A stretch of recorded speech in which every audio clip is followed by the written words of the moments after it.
दाताच्या दोन लाईन जर पडल्या तर माणूस बोबडा होतो आणि नंतर मग भजन कसं घ्यायचं.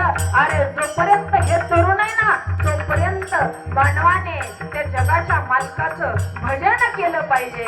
अरे नंतरची अवस्था म्हातारपणामध्ये कानाची अवस्था काय होईल, काय होईल महाराज. कानाची अवस्था म्हातारपणामध्ये आपली काय होईल. कान से बहरे हो जाओगे भजन तुम सुन नहीं पाओगे. कान से बहरे हो जाओगे भजन तुम सुन नहीं पाओगे. भजन सुन भजन सुन भजन सुन भरी जवानी में बुढ़ापा किसने देखा है. भजन सुन भरी जवानी में बुढ़ापा किसने देखा है.